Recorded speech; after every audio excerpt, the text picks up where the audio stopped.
সবার প্রতি রইল আমার সশ্রদ্ধ সালাম। আসসালামু আলাইকুম ওয়া রাহমাতুল্লাহি ওয়া বারাকাতুহু। এবং অন্য ধর্মাবলম্বী ভাই ও বোনেরা, আপনাদের প্রতিও রইল আমার দেশপ্রেমের শুভেচ্ছা, আন্তরিকতা ও ভালোবাসা। দর্শকবৃন্দ, আজকের পৃথিবীর আধুনিক বিশ্বে আমরা নির্বাচন পদ্ধতি নিয়ে আমরা কথা বলি। নির্বাচন পদ্ধতি নিয়ে যখন আমরা কথা বলি এবং নির্বাচনে রাজনৈতিক দলের অংশগ্রহণ এবং তাদের ওয়াদা, এজেন্ডা, এগুলো নিয়ে আমরা কথা বলি। যেমন পশ্চিমা বিশ্বে অথবা উন্নত বিশ্বে যখন নির্বাচন হয়, নির্বাচনে প্রার্থী যারা হয় অথবা রাজনৈতিক দল যারা হয়, তারা এসে জনগণের সামনে প্রত্যেকটা মিটিং এ কন্টিনিউয়াসলি হ্যামারিং করতে থাকে যে আমরা দেশের জন্য এটা করব, সমাজের জন্য এটা করব, হেলথ কেয়ারের জন্য এটা করব, অসুস্থতার জন্য এটা করব, চাঁদাবাজি রোধে এইটা করব, দখলবাজি রোধে আমরা এটা করব, দুর্নীতি দমনে আমরা এইটা করব, অর্থনৈতিক উন্নয়নে আমরা এটা করব। কন্টিনিউয়াসলি তারা হ্যামারিং করতে থাকে এবং প্রত্যেকটা ক্যান্ডিডেট এবং রাজনৈতিক দল তারা বলে যে একটা দেশ পুনর্গঠনে, একটা সমাজ পুনর্গঠনে আমরা এই ভূমিকাগুলো রাখবো। আমেরিকায়, ইউরোপে, প্রত্যেকটা উন্নত বিশ্বে এই ধরনের চর্চা আছে। নির্বাচনের আগে এই এজেন্ডাগুলো নিয়ে তারা কথা বলে এবং এই এজেন্ডাগুলো ডেলিভার করার জন্য তারা আপ্রাণ চেষ্টা করে, কারণ জনগণের কাছে তারা সরাসরি গিয়ে নির্বাচনের প্রার্থী যারা, দলীয় প্রার্থী যারা, তারা বিভিন্নভাবে সভা করে, সেমিনার করে, টাউন হল মিটিং করে, চার্চে যায়, মসজিদে যায়, সিনাগগে যায়, ধর্মীয় উপাসনালয়ে যায়। ওখানে গিয়ে তারা বলে আমরা এই কাজগুলো করব। শুধু অনুন্নত দেশগুলোয়, সাউথ আমেরিকান কান্ট্রিগুলো হতে পারে, এশিয়ান অনেক গরিব কান্ট্রিগুলো হতে পারে, আফ্রিকার অনেক গরিব কান্ট্রিগুলো হতে পারে, তারা কি করে জানেন? জনগণের সেন্টিমেন্টকে পুঁজি করে তারা একটা ফর্দ লেখে। জনগণ কোন কথাটা বললে খুশি হয়, একটা ফর্দ। দর্শকবৃন্দ মনোযোগ দিয়ে শুনবেন। ওই দেশগুলো জনগণের সেন্টিমেন্টকে পুঁজি করে তারা একটা ফর্দ লেখে। ওই ফর্দে লেখে, ধরেন ওই দেশের কোনো সামর্থ্য নাই লোকজনের প্রত্যেকটা ঘরে ঘরে ভাত পৌঁছায় দেওয়ার, কিন্তু ওইখানে বলে ওই দল আমার দল নির্বাচিত হলে আপনার ঘরে ভাত পৌঁছায় দেওয়া হবে, আপনার ঘরে গরুর মাংস পৌঁছায় দেওয়া হবে, আপনার ঘরে ডাক্তার পৌঁছায় দেওয়া হবে, আপনাদের ছেলেপানদেরকে চাকরি দেওয়া হবে, হসপিটাল প্রতিষ্ঠা করা হবে, আমার দলের লোকজনরা ধর্ম যাজকের মতো সৎ হবে, আমার মানে দলের লোকজনরা আপনাদের নার্সের মতো সেবা করবে। এখন দর্শকবৃন্দ বলবেন সাউন্ডস টু গুড। জনগণ বলবে ওরে বাবারে বাবা, দলের আশা আকাঙ্ক্ষা এবং দেশ গড়ায় আমাদের মনের কথা বলছে, তো তারা খুশি হয়ে যায়। আপনাদেরকে আমি একটা উদাহরণ দেই। আফ্রিকার একটা জঘন্য দেশ, আমি ভুল বলছি, পৃথিবীর কোন দেশই জঘন্য না, আফ্রিকার একটা অতি গরিব দেশ, ওই গরিব দেশটার নাম হলো ক্যামেরুন অথবা মোজাম্বিক। ধরেন মোজাম্বিক। আপনারা কি জানেন ওখানকার রাজনৈতিক দল এসে কি বলছে দেশে কোনো বেকার থাকবে না। ঠিক আমির খসরু মাহমুদ এবং তারেক রহমান বলছে বিএনপি সরকারে আসলে 1 কোটি সরকারি জব তারা ক্রিয়েট করবে। তো মোজাম্বিকে বলছে যে তারা যদি সরকার গঠন করে দেশে কোনো বেকার থাকবে না, তারা 1 কোটি 2 কোটি জব ক্রিয়েট করবে। তারা যদি নির্বাচিত হয় কোনো ঘরে ভুখা কোনো লোক মারা যাবে না দেশে, এবং তারা যদি নির্বাচিত হয় বিনা চিকিৎসায় একজন মানুষ মারা যাবে না।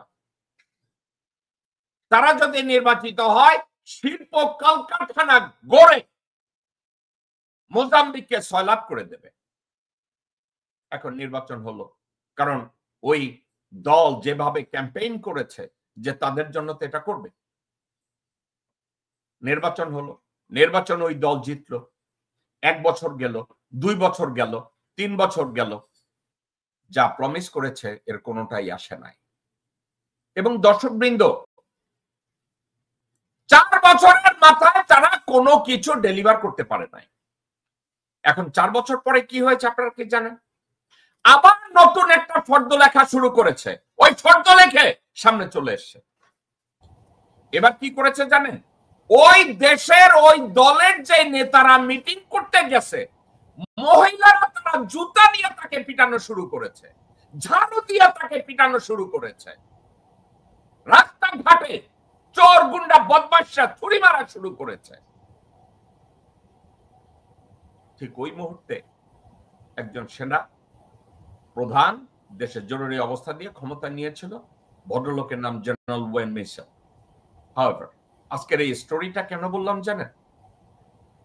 আপনারা সবাই কমপ্লেন করছেন বিএনপি চাঁদাবাজি করছে, বিএনপি দখলবাজি করছে, বিএনপি টেন্ডারবাজি করছে, বিএনপি ধর্ষণ করছে, বিএনপি দখল করছে। একটা মজার কথা, বিএনপির ৩১ দফার ভিতরে কোথাও লেখা নাই যে এগুলো বন্ধ করতে হবে, কোথাও লেখা নাই। বিএনপির ৩১ দফার ভিতরে কোথাও লেখা নাই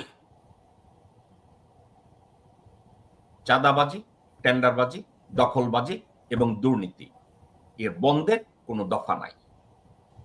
এর যদি দফা না থাকে তাহলে আমি কি বলতে পারি যে বিএনপি নির্বাচিত হলে এ সবকিছু বৈধ? আমি এটা নিয়ে কথা বলব।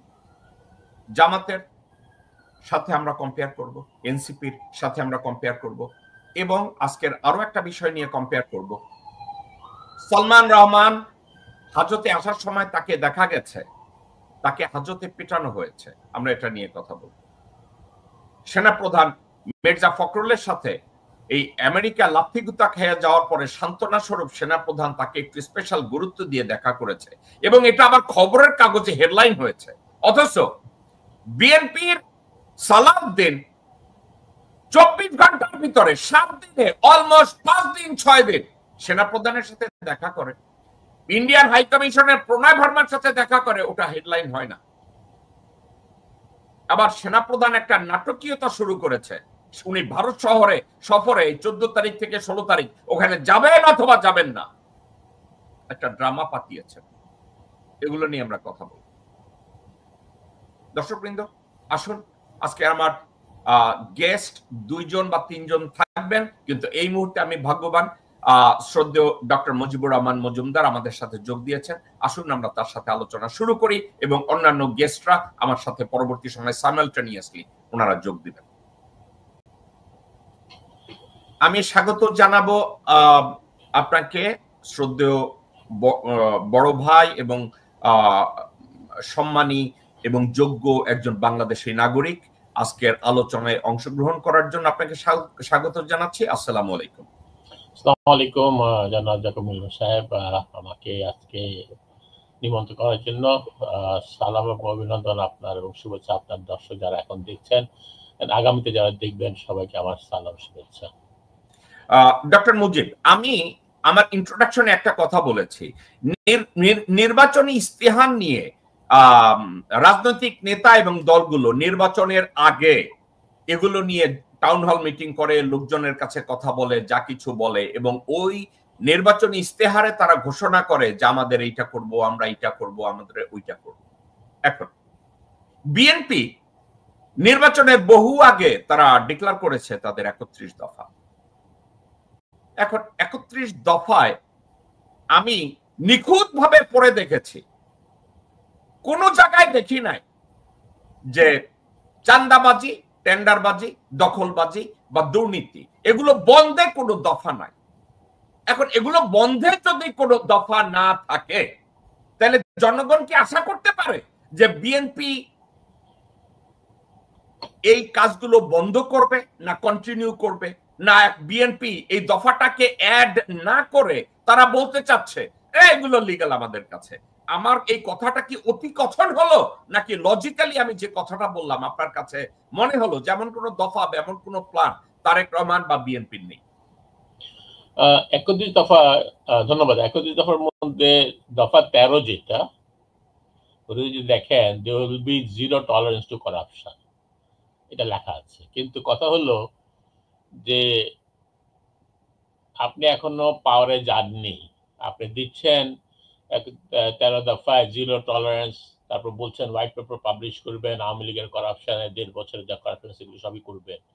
কিন্তু আপনি পাওয়ারে যাওয়ার আগে তো আপনাকে দেখাতে হবে যে আপনি আসলে believe in zero corruption tolerance. কারণ এখন পারসেপশন হোক আর যেভাবেই হোক, আপনার বিএনপি জনগণের মধ্যে এটা এস্টাবলিশ ফ্যাক্ট, শুধু সাধারণ জনগণ না, ইভেন যারা বিএনপি করে বা অত বছর ধরে বিএনপি করছে, মেজরিটি বিএনপি ভিতরেও কিছু যারা সুবিধাবাদী তারা ছাড়া, তারা দেখতেছে যে বিএনপি দখলদার, চাঁদাবাজি এগুলো যেমন একটা নৈতিক ব্যাপার হয়ে গেছে। এবং এই ব্যাপারে যদিও তারেক সাহেব 5,000-এর মতো কর্মীদেরকে বহিষ্কার করেছেন, কিন্তু যদি শোনা যায় যে তারা আবার ঘুরে ফিরে ব্যাক করে আসতেছে।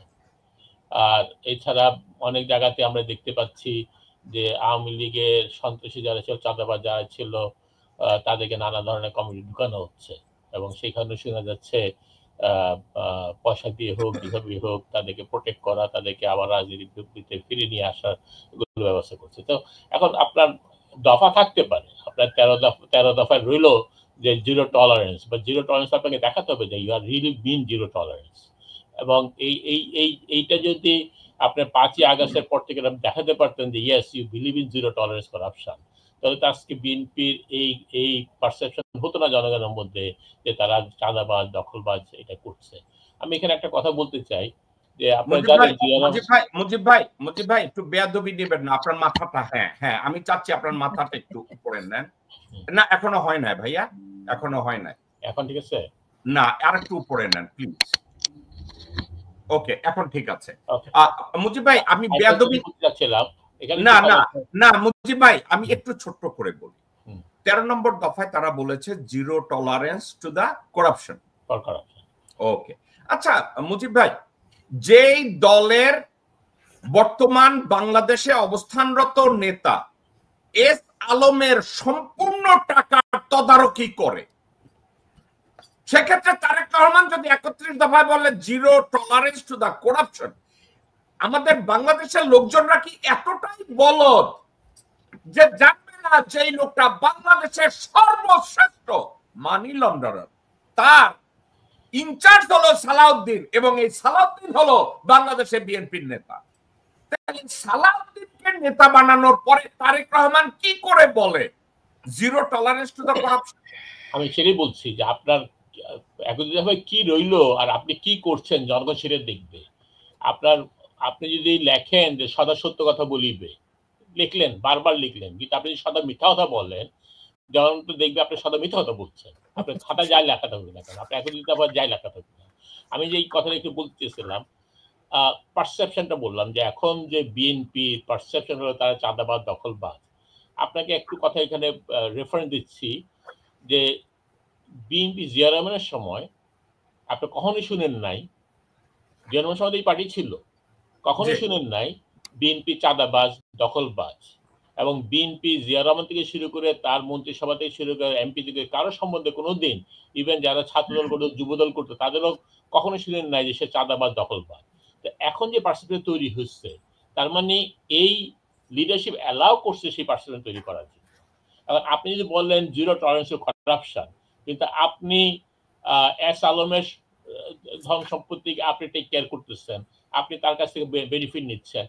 আর আমি জানি না আপনি শুনছেন কিনা, আমি এখনো কোনোভাবে দেখি নাই যে বিএনপির কোনো বড় নেতা এই যে গত 15টা বছর ধরে এত crore crore billions of dollar যে পাচার হয়ে গেল, তারা একবার এস আলমকে নিয়ে বলে না যে এটা হলো বিশ্বের নাম করা দস্যু যে একটা দেশের টাকা চুরি করে চলে গেছে।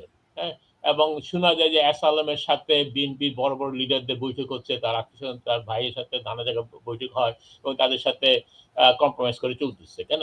তাহলে হলো কি যে আপনি বললেন 13 দফাতে যে ইউ জিরো টলারেন্স, কিন্তু আপনার টলারেট করা শুরু করে দিলেন করাপ্ট যারা তাদেরকে, এবং যারা ওই করাপ্ট এস আলমের লোকে কাজ করছে, তার গাড়ি নিয়ে আসতেছে, তার সাথে তার ছেলে, এক নেতার ছেলে তার অফিস চালাচ্ছে।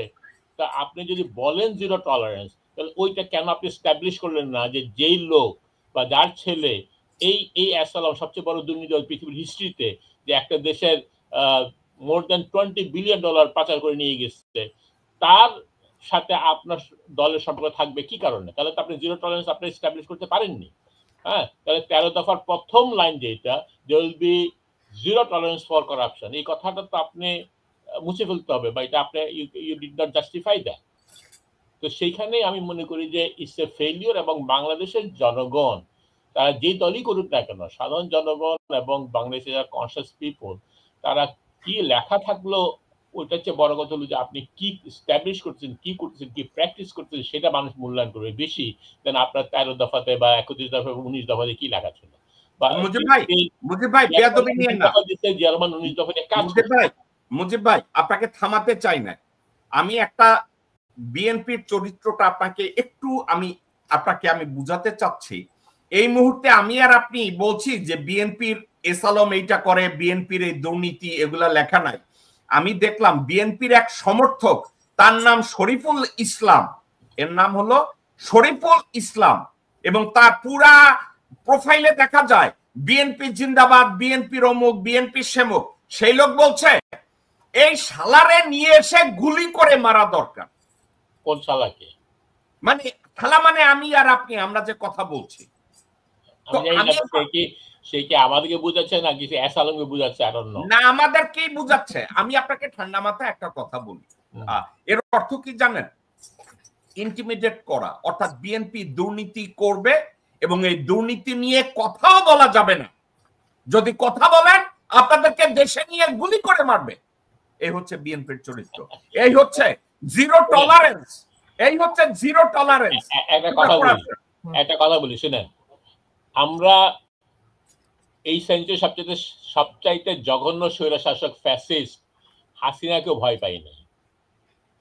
দেশের ব্যাপারে নো কম্প্রোমাইজ উইথ এনিবডি। একটা জায়গায় কোনোদিন জীবনে কম্প্রোমাইজ করবো না, সেটা হলো দেশের ব্যাপারে। সে যত বড়ই হোক, যত বড়ই লিডার হোক, বা আর্মির জেনারেল হোক, বা যেই হোক, ডাজন্ট ম্যাটার। এখানে আমি যদি আপনাকে সে গুইভারার সাথে তুলনা করি, সে গুইভারা একটা কথা বলছিল জাতিসংঘে, আমি জানি না আপনি ভাষণটা দেখছিলেন কিনা, আমি ভাষণটা একটু আপনারা দেখাইতে চাই। আপনি এইমাত্র বলছেন দেশের স্বার্থে কোনো কম্প্রোমাইজ নাই। একটু আমি সে গুইভারার কথাটা আমি আপনাকে এবং দর্শকদেরকে শোনাচ্ছি।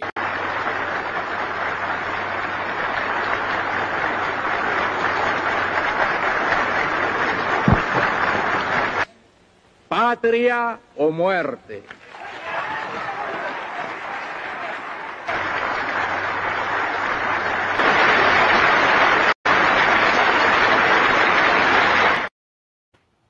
উনি বলেছে মাতৃভূমি অথবা আমার দেশ অথবা মৃত্যু।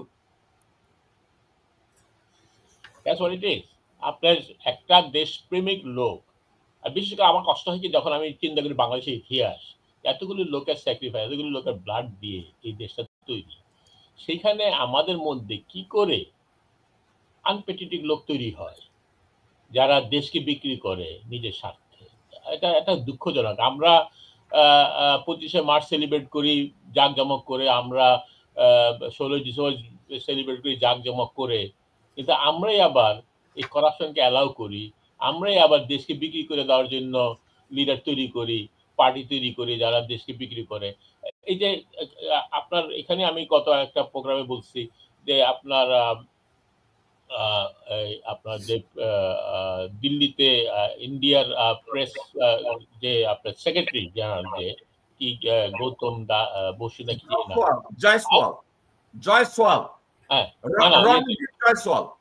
না প্রেস সাংবাদিক ইউনিয়নের কিছু একটা সে ওপেনলি বলছে যে ভারতের স্বার্থের বিরুদ্ধে যে বাংলাদেশ কিছু করে তাহলে সে সাপোর্ট করবে বাংলাদেশকে অ্যাটাক করার জন্য, ইন্ডিয়া যাতে বাংলাদেশকে অ্যাটাক করে।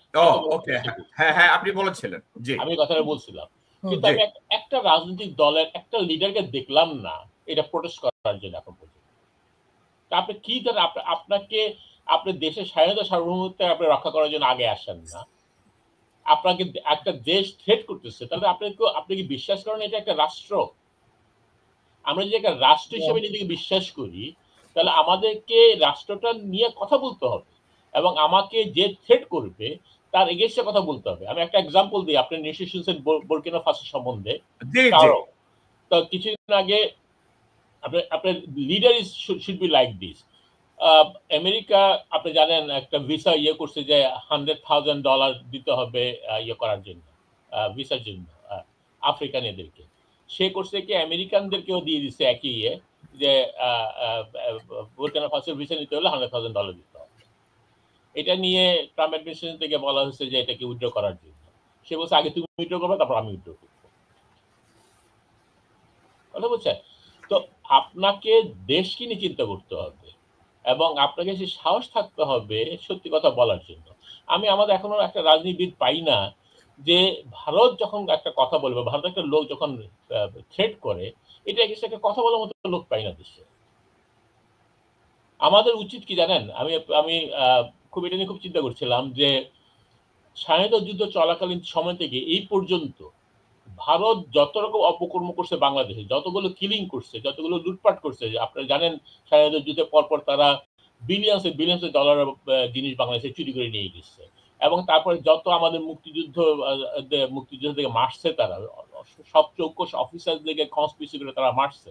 এবং যতভাবে তারা এই যে ইভেন এই আপনার 5th আগস্ট পর্যন্ত ওদের সোলজার দিয়ে আমাদের ছেলেদেরকে মেয়েদেরকে গুলি করে মারছে, এগুলো নথিপত্র করে উইথ প্রমাণ সহ এগুলো ইউনাইটেড নেশনসে সাবমিট করা উচিত আমাদের, যে see what India does to other country. এবং ইন্টারন্যাশনাল কোর্টে ভারতকে করা উচিত যে বাংলাদেশের উপরে তারা কিভাবে অত্যাচার করতেছে, কত লোক বর্ডারে মারতেছে, সবকিছু ডকুমেন্ট করে। মুজিব ভাই, এবং ভারতের কাছ থেকে ডিমান্ড করা উচিত যতগুলো লোক আমাদের মারা গেছে তাদের ক্ষতিপূরণ দেওয়ার জন্য, দেশে যে ক্ষতি করছে তাদের ক্ষতিপূরণ দেওয়ার জন্য।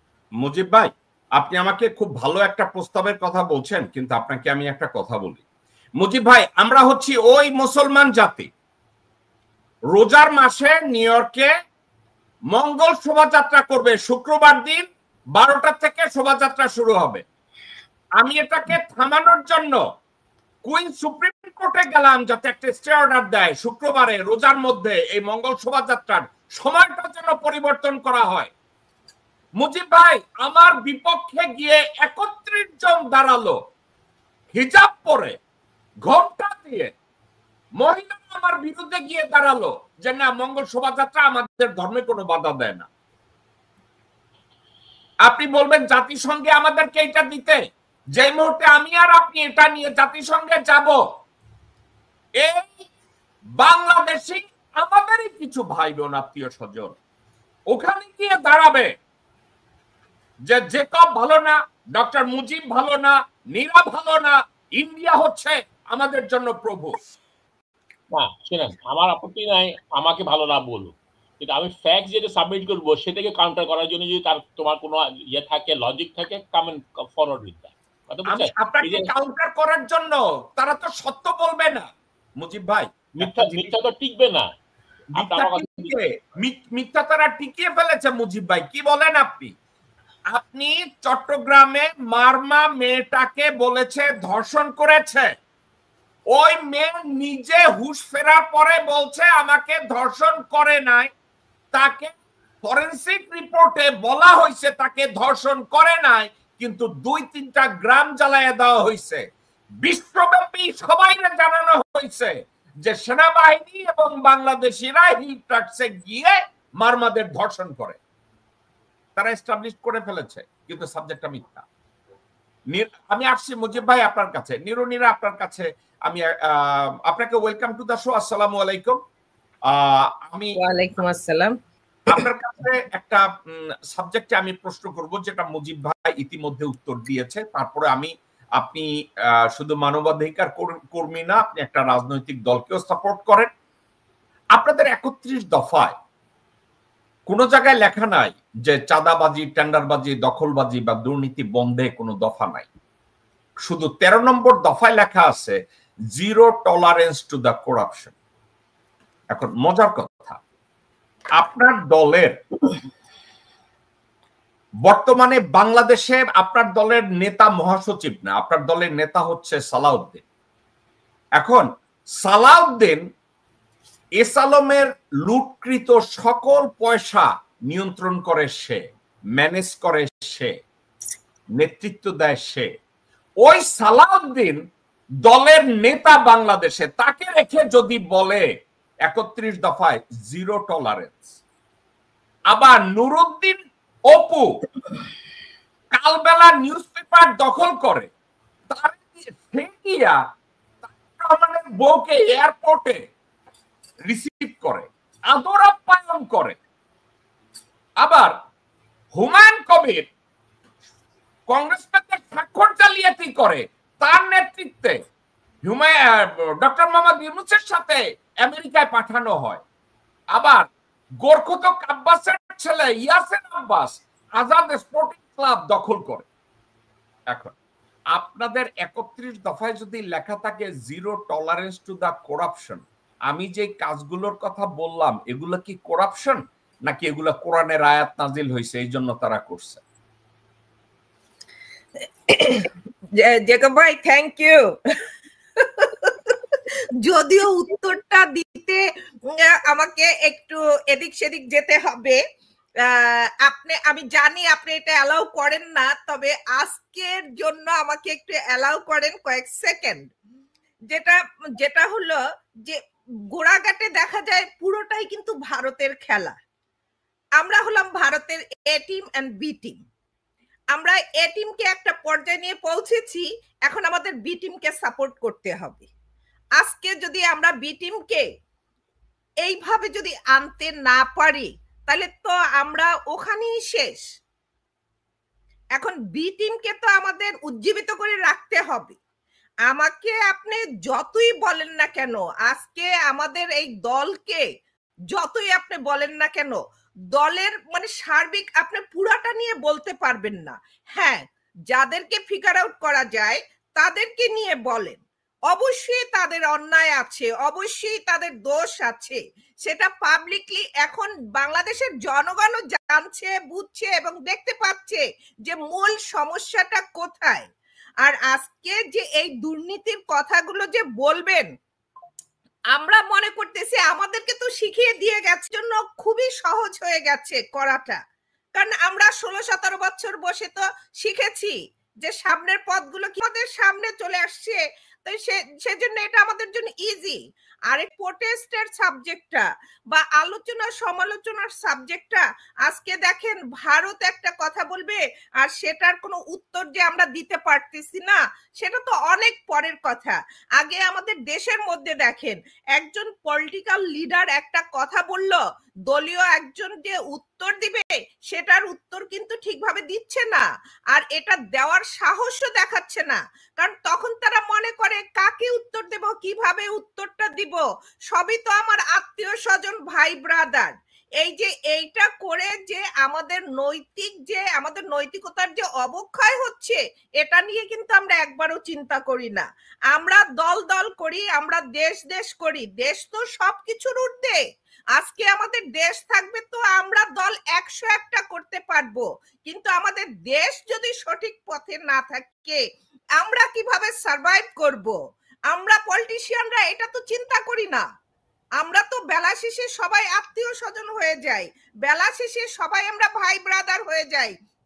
সন্ধ্যায় ঘরে ফিরে আমরা ঘরের মধ্যে বসে ভাগ বাটোয়ারা করি, কে কি পেয়েছিস, কে কি এনেছিস, কে কি দিবি আমাকে, বা তোকে কি দেব, তোমাকে কি দেব, আপনাকে কি দেব, ওই একই চার দেয়ালের মধ্যে ভাগ বাটোয়ারা শুরু হয়ে যায়। তো সেখানে এইরকম একটা সিচুয়েশনের জন্য আপনি কি আশা করতে পারেন? আজকে আমাদের দেশের মিডিয়া জগতে দেখেন, একজন সাংবাদিক একটা কথা বলবে, আরেকজন সাংবাদিক যে সেটার আলোচনা সমালোচনা করে একটা উত্তর দিবে, সেটারও কোনো লোক কিন্তু আমাদের দেশে নাই। সে ধরনের কোনো সাংবাদিকতা আমাদের দেশে হচ্ছে না।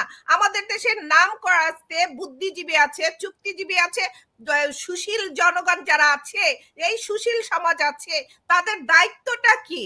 তাদের দায়িত্বটা যদি তারা সঠিকভাবে পালন করে তো দেশ তো অর্ধেক অটোমেটিক মানে সুস্থ হয়ে যায়। তা আমরা তো ওইসব আদর্শের কথা বলছি না, ওইসব আদর্শের দিকে যাচ্ছি না। আমরা 17 বছর পর এসে আমরা দেখলাম যে আমাদের পথ তো তৈরি করাই আছে, আমাদের যে রাস্তা হাইওয়ে যেগুলো আছে অটোমেটিক রেডি করা আছে, আমরা শুধু ড্রাইভ দেব। আমাদের দরকার কিছু ভালো মেশিনারি দরকার, ভালো ডিভাইস দরকার, আমাদের ভালো গাড়ি ঘোড়া এগুলো দরকার। ঠিক ওইটা ভেবেই বর্তমান যে পলিটিশিয়ানরা তারা ঠিক ওইভাবে হাঁটতে শুরু করছে, চলতে শুরু করছে। তাইলে তারা ওখান থেকে রেকটিফাই করবে কিভাবে? তারা যে আলোচনা সমালোচনায় বসে যে নতুন কিছু একটা জনগণকে দিবে, তো সেটা দেওয়ার মতো সৎ সাহস তো তাদের মধ্যে নাই। অনেক দূরের কথা, দেশে যেটা দরকার সেইটা করার মতো যোগ্যতা তারা দেখায়নি গত 1-1.5 বছরে। নীরা, আপনি একটা ভালো কথা বলেছেন যে বাংলাদেশে সাংবাদিকরা যে সাংবাদিকতা করবে এটাও ঠিক মতো করতে দেয় না। আপনাকে আমি একটা কথা বলি, গোরখোদক আব্বাসের ছেলে আজাদ স্পোর্টিং ক্লাব গিয়ে দখল করছে। এই হচ্ছে আব্বাসের ছেলে, আব্বাসের ছেলে ইয়াসের আব্বাস আজাদ স্পোর্টিং ক্লাব দখল করে সেখানে নিজেকে সভাপতি ডিক্লার করছে এবং এটার দখল নিয়ে নিছে। আবার আপনাদের দলের চেয়ারম্যানের বউকে নুরুদ্দিন অপু জামাই আদরে এয়ারপোর্টে রিসিভ করেছে এবং এই রিসিভ করার পরে উনি কালবেলা পত্রিকার দখল নিয়েছেন। এই দেখেন, আমার এই কিউরেশন দেখেন, মাউসের এখানে দেখেন, এই নুরুদ্দিন অপু বা পাশে, একেবারে বা পাশে পেটের উপরে হাত, নুরুদ্দিন অপু। এই নুরুদ্দিন দেখেন তার পত্রিকার দখল নিচ্ছে এই নুরুদ্দিন অপু। এখন আমাকে একটু বলেন, আপনার কি মনে হয় এই যে মির্জা আব্বাসের ছেলে আজাদ স্পোর্টিং ক্লাব দখল নিছে কালবেলা এটা নিউজ করবে? না, করবে না। কারণ একটা কথা তো আগে থেকে বলে আসছি বা বলছি বা দেখতে পাচ্ছি জেকব ভাই, এখানে আজকে দেখেন যতই আমরা ভারত ভারত বলে গলা শুকাচ্ছি না কেন, ভারতের একটা ডিপ্লোমেসি দেখেন। ভারত যদি একটা মানে কি বলবো একটা বালু সুরকিও যদি ছুড়ে, তবে সেটা যে কেন ছুড়লো, কি কারণে ছুড়লো, এটা বোঝার মতো বা বুঝে ওঠার মতো যে সময়, সেটা হলো মিনিমাম 6 মাস সময় লাগে বাংলাদেশিদের। এই 6 মাসে তো অনেক কিছু হয়ে যায়। তো এই যে কম্পেয়ারটা একটু করে দেখেন না। ওকে, আমি আপনার কাছে ব্যাক করব। মুজিব ভাই, আপনার কাছে একটা $1 মিলিয়ন প্রশ্ন করব।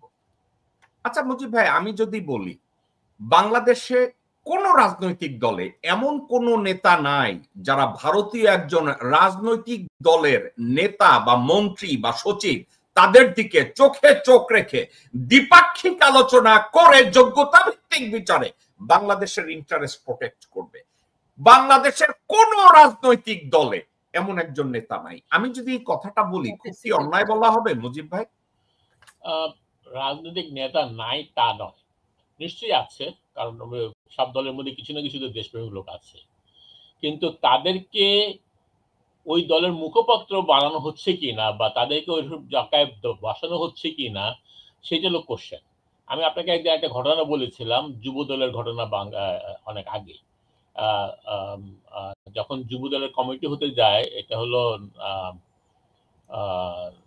90s-এর দিকে, তখন যুব দলের নেক্সট সেক্রেটারি কে হবে সেটার ব্যাপারে কল এসেছিল ভারতীয় এমবিসি থেকে, এবং সেইটার কারণে যুব দলের কমিটিকে চেঞ্জ করতে হয়, যেখানে যুব দলের সাধারণ কর্মীরা চাচ্ছিল একজনকে যুব দলের সেক্রেটারি বানাবার জন্য, কিন্তু ভারতের এমবিসি ইন্টারফিয়ারেন্সে তাকে না করে আরেকজনকে করতে হয়। তো এই এখন কথা হলো, আপনি যে কথাটা বললেন যে একটা পার্টি যদি ভারতের কারণে তারা এমন লোকের সামনে দেয় যে তাতে ভারত খুশি হবে, এবং যেই লোক সত্য কথা বলে, যেই লোক ওপেন চ্যালেঞ্জ করতে পারে, তাকে প্রেফার করবে না পার্টি, যেহেতু it will look like Bharat নাখোশ হবে। যেমন আমি একটা ঘটনা আপনাকে বলি, এটা মনে হয় 2015-16 দিকে ঘটনা। আমরা বিএনপি কিছু লোক ইন্ডিয়ান এমবিসির সামনে আমরা প্রোটেস্ট করেছিলাম ফেলানী হত্যার ব্যাপারে, এবং ওই সময় আমি যেহেতু ওখানে ছিলাম, কিছুক্ষণের মধ্যে আমার কাছে কল আসে, তখন শামসুর মুবিন বিএনপির ভাইস প্রেসিডেন্ট ছিলেন। আমার কাছে কল আছে শমশের মোবিন থেকে যে ডাক্তার সাহেব আপনি ওখানে কি করছেন। তার মানে ওখান থেকে আমি যেখানে ছিলাম এটার সাথে সাথে এমবিসির লোক সামহাও শামসুর মোবিনকে জানাইছে। তার মানে শামসুর মোবিনের সাথে ইন্ডিয়ার একটা স্ট্রং কানেকশন, এবং আমাকে উনি জিজ্ঞেস করছে আমি কেন ওখানে গেলাম। আমি ওনাকে বললাম যে আমি এখানে প্রোটেস্ট করতে আসছি। এখন কথা হলো যে ধরেন আমি যদি ভারতের এই আধিপত্যবাদকে প্রোটেস্ট করি, কারণ আমার পার্টি বলতে পারে, বিবি বলতে পারে না ডাক্তার মুজিবকে সামনে রাখা যাবে না, তাহলে ভারত নাকশ হবে। তার মানে আমি এখানে ভারত বা যে কোনো রাষ্ট্রই যে আমি যে একজন পেট্রিয়ট সেটা ইম্পর্টেন্ট না একটা পার্টির জন্য। অনেকগুলো পার্টির জন্য ইম্পর্টেন্ট হলো ফেসটা যাতে ভারত লাইক করে। এইটাই যদি হয় তাহলে সত্যিকার অর্থে কি আমরা দেশের পক্ষে রাজনীতি করি? আমরা করি না। আচ্ছা, আমি নিরুর একটা কথা আমি এখানে একটু কথাটা বলবো। উনি বলতেছিলেন যে দিন শেষে পরিবারের মধ্যে যখনই কাউকে ধরতে যায় দেখা যায় পরিবারের উমুক, তার কারণে অনেক সময় করাপশন হলো, চাঁদাবাজি হলো, কিছু করা যাচ্ছে না। আমি নিরাকিসের একটা কোশ্চেন করতে চাই এই ব্যাপারে। আমাদের প্রতিষ্ঠাতা, বিএনপির প্রতিষ্ঠাতা শহীদ প্রেসিডেন্ট জিয়া রহমান, ওনারও ভাই ছিল, ওনারও শালি ছিল, শালা ছিল। ওনার সময় কি আপনি কখনো শুনেছেন যে তার ভাই বা তার শালি বা শালা বা শ্বশুর বাড়ির লোক বা বাবার বাড়ির লোক করাপশন করছে বা কোনো জায়গায় ধরা পড়ছে বা তাকে জিয়া রহমান ছেড়ে দিচ্ছে? তো আমার কথা হলো যে আপনি যখন একটা দলের নেতা হবেন বা আপনি যখন একটা দলের ওই জায়গাটা থাকবেন, সেখানে কোনো কম্প্রোমাইজ নাই। আমার ভাই করাপশন করবে বলে আমি তাকে ছেড়ে দিব, আমার বাবা করাপশন করবে আমি ছেড়ে দিব, আমার শ্বশুর করাপশন করবে আমি ছেড়ে দিব, তাহলে তো you are not fair to the people. আপনি একটা পিপলকে করাপশনের জন্য ধরে জেলে ঢুকাবেন, কিন্তু আপনার নিজের ভাইকে ঢুকানোর মতো আপনার নৈতিকতা থাকবে না, then you are not a good leader. তো সেই জায়গাটাতে এই জায়গাটা আমি কম্প্রোমাইজ করতে চাই না। আমার কথা আপনি বলতে পারেন যে হ্যাঁ ভাই বাদের জন্য অনেক সময় হয়। এখন কিছুদিন আগে একটা টক শোতে দেখতেছিলাম আপনার বিএনপির বিশিষ্ট নেতা যাকে আপনারা বলেন ফজু পাগলা, কি ফজলুর রহমান কিশোরগঞ্জে, উনি বলতেছেন যে বিএনপি ছেলেরা একটু চাঁদাবাজি করবেই, তারা তাদের ছেলে মেয়েদের একটু দেখাশোনা করবে, সে জাস্টিফাই করতেছে চাঁদাবাজিটাকে। একটা বিএনপি একটা লিডার বা যে কোনো দলের একটা লিডার যখন একটা অন্যায়কে জাস্টিফাই করে, তার মানে আপনাকে ধরে নিতে হবে যে everybody is part of this thing. আপনার ঢাকা শহরে যে চাঁদাবাজি সকল যুবদলের নয়ন, সেই চাঁদাবাজির টাকা নানা জায়গায় যে যাচ্ছে উই নো। এখন আপনি যদি এই জিনিসগুলো অ্যালাউ করেন অ্যাজ এ লিডার, আপনি তাকে পানিশমেন্ট দিবেন কি করে? এখন সারা দেশে যে চাঁদাবাজিগুলো হচ্ছে, অনেকে বলে যে এগুলো ভাগ বিএনপির বিভিন্ন লেভেলের লিডাররা পায়। এই যে পার্সেন্টেজ তৈরি হচ্ছে কেন হচ্ছে? যেহেতু আপনি শক্ত হাতে এই চাঁদাবাজিকে দমন করেন নাই। বলে ধরে নেওয়া হচ্ছে যে এটার মধ্যে সবাই ইনভলভ। মুজিব ভাই, এটা কি পারসেপশন না এটা ফ্যাক্ট? এটা অনেক জায়গাতে অবশ্যই ফ্যাক্ট। আমি বলবো যে যতটুকু ফ্যাক্ট তার চেয়ে বেশি হয়তো প্রচার হচ্ছে, নো ডাউট অ্যাবাউট দ্যাট। কিন্তু আমার কথা হলো যে পারসেপশন হোক, ফ্যাক্ট হোক, অ্যাজ এ জিয়া রহমানের party BNP, why you allow that to happen? Mujib ভাই, আপনি ফ্যাক্টের কথা যদি আপনি চিন্তা করে দেখেন, এইবার জাতিসংঘের সাধারণ পরিষদে বিএনপির তথাকথিত আন্তর্জাতিক সম্পাদক আনোয়ার হোসেন খোকন হুমায়ুন কবিরের সাথে আসছে, তার বিএনপির লোকজনরা তারা জাতিসংঘের সামনে বোতল দিয়া জুতা দিয়া পিটাইয়া দিছে, কারণ সে কমিটি বাণিজ্য করে। এবং এই খোকন স্ট্রাইটে গিয়ে একটা কথা বলছে, ভাইয়ার জন্য টাকা দিতে হবে, দলের জন্য টাকা দিতে হবে, এবং এই টাকা দিচ্ছে। আমি এই প্রশ্নটা নিরাকেও করব। এখন এটা তো ন্যারেটিভ না, এটা তো কোনো আলাপ আলোচনা না, এটা এখন ফ্যাক্টের মধ্যে চলে গেছে। আপনি কি মনে করেন এস আলমের টাকা শুধু সালাউদ্দিন একা খায়? মুজিব ভাই, আপনি কি আমি ভিডিওতে দেখছি যেখানে আপনার খোকনের টাই দিয়ে টানাটানি করা হচ্ছে এবং সবাই বলতেছে সে চাঁদাবাজ, কি জুম খোকন এবং চাঁদাবাজি করছে, এবং ইট ইজ ফ্যাক্ট। অনেকে যাদেরকে কমেডি করছে তাদের অনেক কিছু টাকা নিছে, তারা নিজেরই বলতেছে যে তার কাছে টাকা নিছে। এখন কথা হলো যে আপনার নেতারা যদি জানে এবং নেতারা জানে তাদের কাছে জানানো হয়েছে যে এই লোক টাকা নেয়, টাকার বাণিজ্য করে, তাহলে কেন তাকে রাখা হচ্ছে? টাকা রাখা মানেই হলো যে তার মানে আমি এটাকে জায়েজ করে দিচ্ছি অথবা এটাতে আমার কোনো স্বার্থ আছে। আমি আপনাকে একটা ঘটনা বলছিলাম, সেই ম্যাডাম 2011 আসছিলেন এবং তারপরে এখানে একটা বিএনপি সেন্ট্রাল কমিটি দেওয়ার কথা ছিল, যেটাতে আমাকে প্রেসিডেন্ট হিসাবে আমাকে প্রপোজ করেছে ম্যাডাম চেয়েছিলেন করতে। কিন্তু আমার কাছে খবর আসলো যে আপনার চিটার শকত মাহমুদ শকত সাংবাদিক চিটার, সে আমাকে বলছে যে ডাক্তার সাহেব আমাকে $20,000 দেন, আমি লন্ডন থেকে আপনার কমিটি নিয়ে আসছি। আমি বলছি আমি 1 টাকাও দিব না। আমি স্টেট তার মুখের উপর বলছি আমি 1 টাকাও দিব না। আমি চাঁদা দিয়ে পয়সা দিয়ে আমি ইয়ে করি না, পজিশন নিই না, আমার যোগ্যতা দিয়ে আমি পজিশন নিই।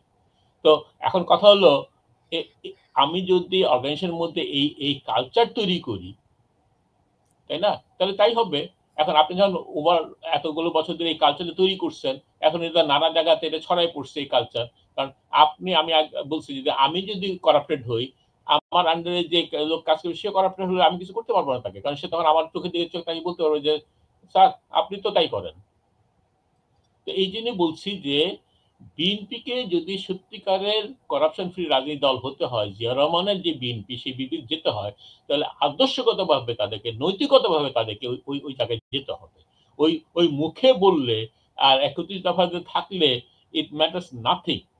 আপনি যদি ক্যান্টিনে যে চাঁদাবাজি করেন, আপনি যদি ঢাকা ইউনিভার্সিটির নিউ মার্কেটে যে চাঁদাবাজি করেন, আপনার এসব বক্তৃতা দিলেন কলা ভবনের সামনে, যেই চাঁদাবাজ হবে তাকে ধরে আমরা জেলে দিব, এই করবো ওই করবো, মানুষ হাসবে এগুলো নিয়ে।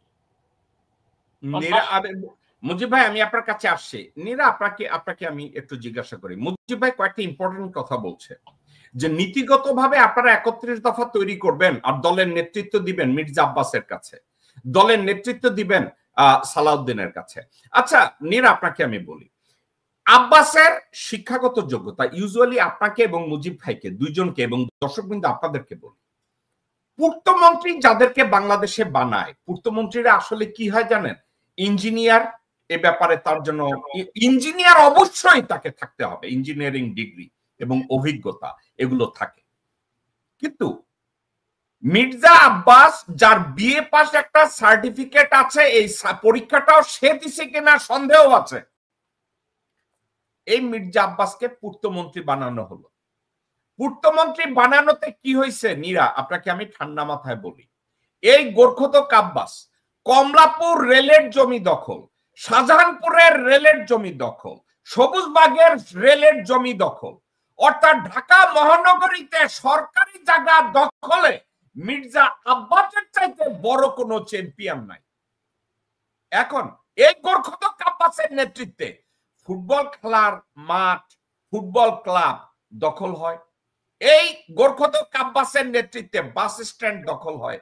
এবং আপনি আমার কাছ থেকে লিখিত নেন, আপনার দল জাতীয়তাবাদী দল ক্ষমতায় আসলে এই গোরখতক আব্বাস আবার পূর্তমন্ত্রী হবে এবং এই সালাউদ্দিন দেখবেন মহাসচিব হইয়া সে স্বরাষ্ট্রমন্ত্রী হবে। এখন আপনাদের এই 31 দফার এই যে আমি দুইটা নাম বললাম, এই 31 দফার কি কোনো ভ্যালু আপনার কাছে বা জনগণের কাছে আছে বলে কি আপনি মনে করেন নীরা? জেকব ভাই আমি অন্য কারোর কথা জানি না বা বলবো না, সেটা আমি নিজে মনে করি না। কারণ আবার পিছনে ফিরে যাই যে দেখেন আমরা কথায় কথায় যে গঠনতন্ত্রের কথা বলি, যে আসলে আমাদের যে গঠনতন্ত্র যেটা আছে একটা রাষ্ট্র সুষ্ঠুভাবে চালানোর জন্য, ওটা আমাদের সঠিক গঠনতন্ত্র কিনা সেটা তো আমাদের একবারও দেখা হয়নি। বাংলার জনগণ তো এটাই চেয়েছেন দেখতে। তারপর যান আপনি 2017 যে এমইউ সাইন করা হয়েছে, ওটা কি এখন পর্যন্ত জনগণের কাছে ওপেন করা হয়েছে যে ওখানে কি আছে? কেন আমাদের দেশের জনগণ, আমাদের দেশের পলিটিশিয়ানরা কোথায় বাধাগ্রস্ত, কোথায় আটকে গেছে, কেন এই জিনিসগুলো যে ধারাবাহিকতা বজায় রেখে একের পর এক হচ্ছে, কিসের জন্য? এই কারণটাই তো। নীরা খুব ভালো কথা টেনেছেন, কিন্তু আপনাকে যদি আমি জিজ্ঞাসা করি, লজিক্যাল, আমি আপনার সাথে একমত। আচ্ছা নীরা, গত 1 বছরে বা 13 মাসে আপনি বিএনপির এমন কোন নেতার মুখ থেকে কি একটা বারের জন্য শুনেছেন যে ভারতের সাথে যতগুলো অসম চুক্তি হয়েছে প্রত্যেকটা চুক্তিকে জনগণের সামনে প্লেস করা হোক, ডিসক্লোজ করা হোক, প্রতিবাদ করা হোক, এই চুক্তিগুলো ক্যান্সেল করা হোক। একজন নেতার নাম বলেন তো যেই কথাটা বলছে। এটা তো বলেই না নীরা। আমি কেন থামাইছি আপনাকে জানেন? বেয়াদবি নেবেন না। কেন থামাইছি জানেন?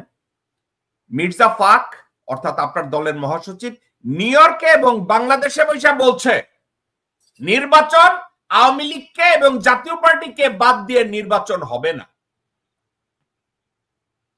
যে আওয়ামী লীগ বাংলাদেশের সার্বভৌমত্বকে ভারতের হাতে তুলে দিয়েছে, যে আওয়ামী লীগ ভারতের ন্যাশনাল সিকিউরিটি গার্ডকে বিডিআর পিলখানায় ঢুকাইয়া বিডিআর 57 জন অফিসারদেরকে খুন করেছে, এখন আপনার দলের মহাসচিব বলে যে বিএনপি বা জাতীয় পার্টি ছাড়া নির্বাচন হবে না। সালাউদ্দিন বলে আওয়ামী লীগ এবং জাতীয় পার্টি ছাড়া নির্বাচন হবে না। আব্দুল্লাহ আল মিন্টু বলে জাতীয় পার্টি আর আওয়ামী লীগ ছাড়া নির্বাচন হবে না। আমির খসরু মাহমুদ বলে আওয়ামী লীগ বা বিএনপি, আওয়ামী লীগ বা জাতীয় পার্টি ছাড়া নির্বাচন হবে না। তারা যদি এই কথা বলে নীরা, তাইলে আপনি যখন বলেন 2017 সালের চুক্তি কেন বাতিলের কথা বলে না, আপনি এটা কিভাবে আশা করেন? এটা কি আপনার মনে হয় না যে আপনি একেবারে খুব বেশি চায়া ফেলাইতেছেন? জেকব ভাই, এখানে বেশি কম চাওয়ার সাবজেক্ট না। একজন সচেতন নাগরিক হিসাবে যেটা দরকার আমি ঠিক সেটাই বলছি। আজকে দেখেন যে ভুল, হ্যাঁ ভুল আমি করেছি, তো ভুল আমি জেনে করি না জেনে করি যেটাই হোক না কেন, আমার ওই শিক্ষাটা তো আমার ওই ভুল থেকেই আসছে। আমি ওই ভুল থেকেই তো আমি সঠিক হতে পারলাম যে আমি এই ভুলটা করেছি। যখন আমি ফিগার আউট করতে পারবো আমি একটা ভুল করেছি, সেখান থেকে আমার সংশোধন হবে। কিন্তু এই যে হানি ট্র্যাপ, মানি ট্র্যাপ, যেটাই হোক না কেন বাংলাদেশের এই পলিটিশিয়ানদের মধ্যে, হ্যাঁ ভুল করছি, ভুল হতেই পারে, আমরা মানুষ, ভুল তো আমাদের হবেই, আমরা তো ফেরেশতা না।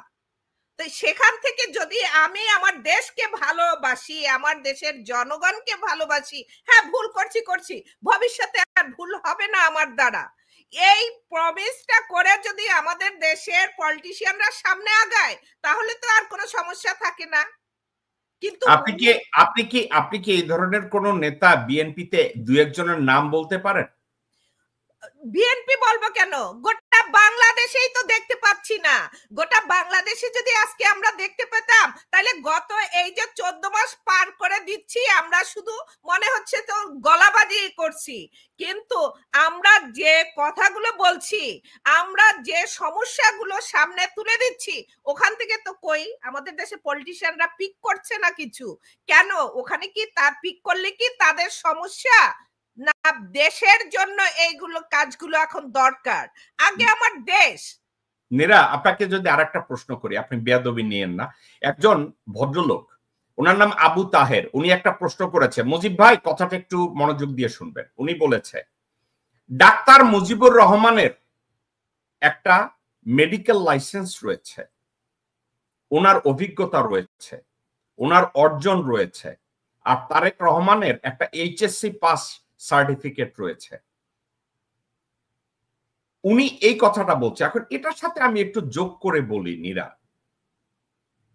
নিউ ইয়র্কে আপনাদের বিএনপির অথবা বাংলাদেশে বিএনপির যেসব কমিটি সমিতি যা করা হয়, ডক্টর মুজিবের মতো লোকজনকে নেতৃত্ব দেওয়া হবে না, নেতৃত্ব দেওয়া হবে গিয়াস আহমেদকে। ডক্টর মুজিবের মতো লোকজনকে কমিটি করার জন্য $20,000 চাওয়া হয়, ওই কমিটি দেওয়া হবে মিজানুর রহমান মিল্টনকে। এখানে ডক্টর মুজিবের মতো নেতাকে সম্মান দেয়া হবে না, পদ দেয়া হবে না, যে ভারতীয় এম্বাসির সামনে গিয়ে দাঁড়াইছে। আমি এখন বুঝতে পারি ডক্টর মুজিবকে কেন বিএনপি ওখানে নেয় নাই। কারণ কি, ডক্টর মুজিব যদি নেতা হয় ভারতীয় হাইকমিশনের সামনে গিয়ে উনি দাঁড়ায় যাবে ফেলানি হত্যার জন্য, উনি সীমান্ত হত্যার জন্য দাঁড়ায় যাবে। এবং তারেক রহমান এবং বিএনপি টের পেয়েছে ডক্টর মুজিবকে যদি সভাপতি করা হয় তাহলে তো ভারতের সাথে আমার সম্পর্ক থাকবে না। আপনার কি এটা মনে হয় না তাহলে যোগ্যতা ভিত্তিক বিচারে বিএনপি চায় যেন অযোগ্য রিকশাওয়ালা চোর শাসকরা যেন দলের নেতৃত্ব নেয়?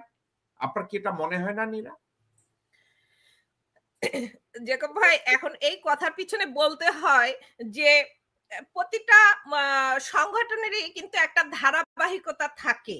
এখন আমাদের যদি ধারাবাহিকতা এটাই থাকে যে আমরা যোগ্য কাউকে সামনে আনতে দেব না, যোগ্য কেউ সামনে আসলে আমরা যেটা চাচ্ছি সেটা হবে না, মানুষ এডুকেটেড হয়ে যাবে কুইক।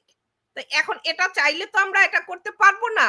কিন্তু আমি এই জন্য আমার দলের দোষ দেব কি দেব না সেটা না, এখন মূল গোড়াঘাটে যদি আমি মনে করি যে আমার শত্রু কে আমাকে এইভাবে চালছে, কাকে চালছে সেটা বিষয় না, সেটা আমি পরে ধরবো, কিন্তু কে চালছে এটা যখন আমি ফিগার আউট করতে পারছি, আমি যদি ওখানে সুইচটা অফ করতে পারি তো অটোমেটিক তো আমার এখানে ঠিক হয়ে যাবে। সুইচটা অফ নীরা, সুইচটা অফ করবে কে? আনোয়ার হোসেন খোকন? সুইচটা অফ করবে কে? সালাউদ্দিন? সুইচটা অফ করবে কে? মির্জা ফাক? সুইচটা অফ করবে কে? আব্দুল আউয়াল মিন্টু? সুইচটা অফ করবে কে? সামাও ভাই? জেকব ভাই, তাইলে আমি এখন একটা কথা বলি, সেটা হলো যে আমরা আসলে এমন একটা জাতি এবং যেটায় আমরা পছন্দ করি সেটা হলো, এখন আমার অনেক আগের একটা কথা মনে হয়েছে, আমার স্কুল কলেজ লাইফের কথা বলি, যে একজন শিক্ষক আমার খুব মানে সবসময় খুব পছন্দের একজন শিক্ষক ছিল। তাই সে শিক্ষক মানে সবসময় আমাদেরকে মানে বিভিন্ন ধারা দিয়ে বুঝাইতো। তো হঠাৎ করে আমরা খেলতাম, তো সবাইকে সামনে বাইরে ডাকছে। এখন ওই শিক্ষকের পাশেই আবার আমাদের যে কেরানি যে স্যার থাকে সেও আসছে। এখন আমাদেরকে জিজ্ঞাসা করছে যে আচ্ছা একটা সংজ্ঞা বলো তো, কেরানির সংজ্ঞা কি? সেটা হঠাৎ করে বলছে, হয়তোবা লাইব্রেরিতে ওই ছাড়ের সাথে দুই ছাড়ের মধ্যে কিছু একটা হয়েছে। তা আমাদের খেলাধুলার যে টিচার ছিল সে বলছে বলতো কেরানির সংজ্ঞা কি? তখন হঠাৎ করে আমি বলে ফেলেছিলাম যে করছো কেন, করোনায় কেন, এই কৈফিয়ত যাদেরকে দিতে হয় তাদের কি কেরানি বলে। তখন আমার স্যার আমাকে ডেকে নিয়ে বলল যে তুমি এই কথাটা তোমার মাথায় কোত্থেকে আসে?